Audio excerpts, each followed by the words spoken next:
Before I get started, I do want to note that in today's talk, I will be quoting people from the earliest 20th century, and they use some terms that were considered polite then that we no longer use today. So Mary, may we have our first slide, please, Rachel? Mary White Ovington was a Unitarian, a reformer, a suffragist, a journalist, a socialist, and one of the co-founders of the National Association for the Advancement of Colored People. I first learned about Mary White Ovington in John Buren's book, Universalists and Unitarians in America, which I was reading for school. There, he describes Mary's work with the NAACP. She served on the executive committee for 15 more years, holding together an interracial coalition of strong personalities and diverse ideologies. My very first thought was, I remember some committees that I have been on that could really have used a Mary White Ovington on them. And this made me want to learn more about the woman who accomplished this feat in the early 20th century. Slide 2, please. Mary was born in Brooklyn, New York, just 2 days after Robert E. Lee surrendered at Appomattox Courthouse, the effective end of the Civil War. Mary was raised in what she called an abolition family. This was such an important part of her family identity that in the beginning of one of her memoirs, called Black and White Sat Down Together, The Reminiscence of an NAACP Founder, she cites her family's abolitionist credentials through the Unitarian churches that they attended. For example, Mary's grandmother grew up in the Unitarian Church in Brooklyn, Connecticut, under the preaching of Minister Samuel J. May, which included complete devotion to the anti-slavery cause. Her parents sat under Samuel Longfellow, whose abolitionism was of the strongest brand. And Mary was raised in the Second Unitarian Church of Brooklyn, New York, which is pictured here, under the minister John White Chadwick, who, quote, was always a radical on the Negro question, end quote, and shared the pulpit with a variety of activist speakers. Mary says that being sensitive, this abolition teaching made a deep impression upon me. Carolyn Whedon, an author of Mary's biography, suggests that it is hard to overestimate the influence of Unitarianism on Mary White Ovington. At the very least, Whedon feels that Mary's Unitarian upbringing taught her to think and question, to question and think, which sounds very familiar. Although she was raised in a passionately abolitionist family, those stories were from the recent past, not urgent concerns during her childhood. In her autobiography, Mary remembers, the economic depression of Reconstruction monopolized men's emotions. At home, I never heard of any work for the emancipated slave. Even my minister took little interest. Slavery was ended. That was the great point. Her family took pride in their abolitionist roots, but they did not have personal relationships with Black families. For them, the abolition movement had won. End of story. So any understanding that Mary had about the lives and experiences of Black people came from stories she read about heroic figures such as Harriet Tubman, Frederick Douglass, Box Brown, and Anthony Burns. The importance of stories for expanding knowledge and consciousness is a theme that reoccurs throughout Mary's life. Mary went to college at the Harvard Annex, later called Radcliffe College, but she left school early when her father could no longer support her. After school, she was hired as a registrar at Brooklyn's Pratt Institute. The head of the institute asked Mary to assess a model tenement to see if it would be a good fit for settlement work. The settlement movement was a reformist social movement that began in the 1880s. Its goal was to bring the rich and poor of society together. They established settlement houses in poor white urban areas where middle-class volunteers would settle to help alleviate the poverty of their low-income neighbors. Settlements provided services such as daycare, English classes, and healthcare, and some still exist today. During her first tour of that tenement, Mary learned, quote, "of conditions in our city of which I was utterly ignorant. I felt humiliated."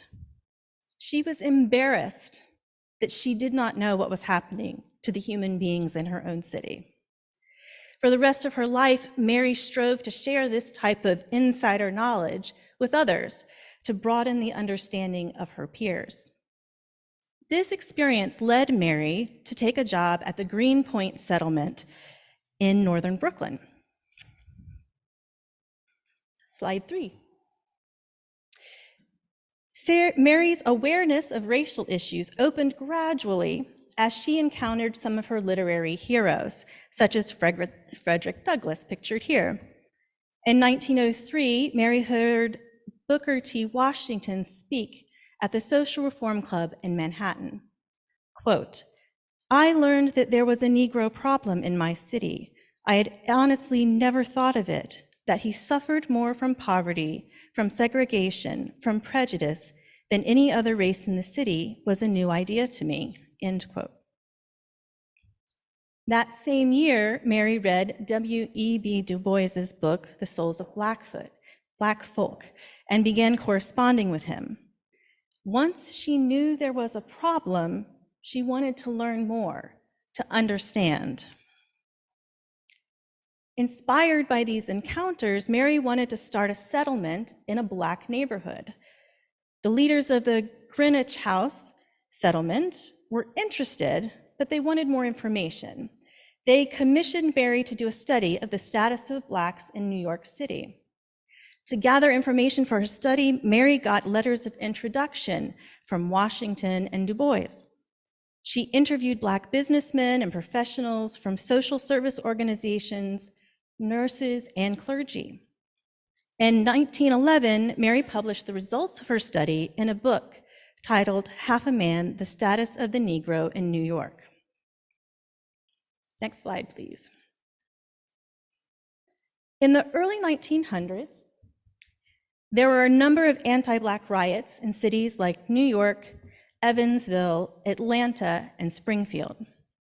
As the home of Abraham Lincoln, the race riots in Springfield garnered extensive press coverage and shocked the nation. Mary White Ovington claimed that the Springfield riots were the immediate cause for the formation of the National Association for the Advancement of Colored People. After reading an article about the riots, Mary asked the author, William English Walling, to meet with her to discuss the issue. They decided to hold a conference to discuss, quote, the Negro status in the United States, end quote. They issued what they called the call and had it signed by people of national reputation for publicity. At that first conference, they adopted a platform that was radical for its time. It had 4 points: abolition of all forced segregation, equal education advantages for colored and white, enfranchisement of the Negro, and enforcement of the 14th and 15th Amendments. Mary was the author of many of the NAACP's early histories, including the pamphlet pictured here. But she left the depth of her role out of the public narrative. She served the NAACP from its founding in 1910 until 1947. John Hayes Holmes, a prominent Unitarian, praised Mary, noting that she assumed voluntarily in her one person the duties of all the officials we had: director, secretary, treasurer, and publicity agent. With superb devotion and ability, she carried the work to a point where it must have a paid and trained staff if it were to really be the potent force of which we dreamed. Then, with infinite grace, she stepped down that others might follow on. Next slide, please. Behind the scenes at the NAACP, Mary recruited friends like W.E.B. Du Bois to serve on the board. She smoothed ruffled egos and mediated between strong personalities. So how did she do it? Her NAACP colleague, Walter White, implied that some of Mary's effectiveness came from her ability to be both unassuming and disarming. Quote, "Her delicately pale blue eyes, her placid and sensitive face, and her beautifully tailored pastel clothes leave breathless and defenseless those who meet her for the first time." It's quite a quote.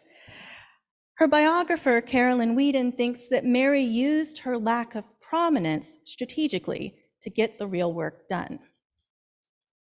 In 1911, continued racial violence across the United States led the NAACP to start a campaign against lynching. So Mary is the top, she's the fourth person over.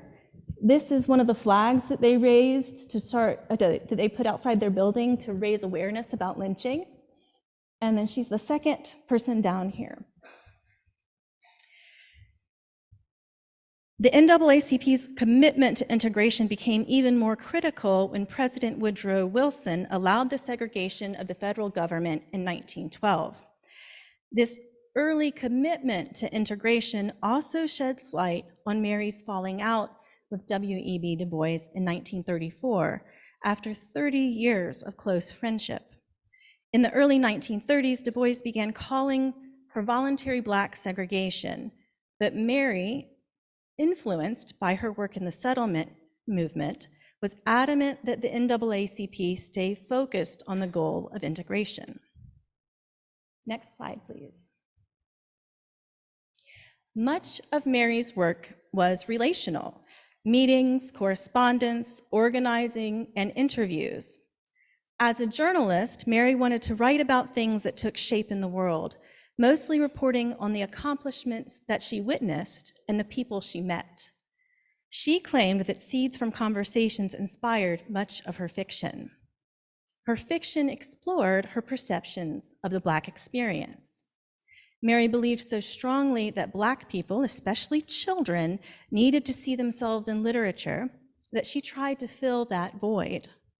In the preface of her novel Hazel, she explains, "I have thought for some time that the colored children in the United States might also like to have their intimate books telling of happenings that were like their own.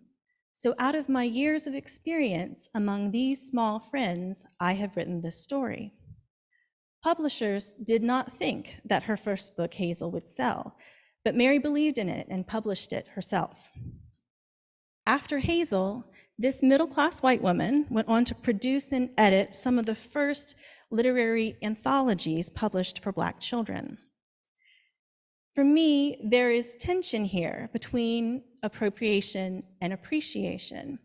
On one hand, Mary's choice to write Black-centered literature herself is slightly presumptive and paternalistic. On the other hand, her privileged access to publishers and funding allowed her to champion better representation. Next slide, please. In 1947, at age 82, Mary resigned from the NAACP board after 38 years of service due to health concerns. That same year, she published her autobiographical history of the NAACP, entitled "The Walls Came Tumbling Down." Mary died 4 years later. Her memorial service was held at the Unitarian Community Church in New York City, where her ashes are interned. So why does Mary White Ovington's story matter? She was not and is not very well known. Instead, Mary was more like you and me. She was a volunteer, a worker bee, quietly, steadily working to make things better. Mary is an excellent example of what is possible with determination and cooperation. Once she knew there was a problem, she wanted to learn more. She wanted to understand. She asked questions, and she listened to the people directly impacted. She built relationships with people from many different walks in life. And in every way she could, Mary tried to share what she learned, to broaden people's horizons and to be a voice for the voiceless. These are all things that each of us can do in our own lives. Prior to learning about Mary, I knew that Unitarians and Universalists took part in the abolition movement and in the civil rights movement. I did not know whether our traditions had participated in racial justice work during the years between the two movements. For me, Mary and the founding of the NAACP helps bridge a gap in UU history and demonstrates that racial justice work has been a long-standing part of our tradition and heritage. Mary's story shows how far our work for racial justice has evolved, from abolition to Black Lives Matter. And Mary's story reminds us that we cannot rest on our laurels like the abolitionists did after the Civil War. We still have work to do so we can all get free.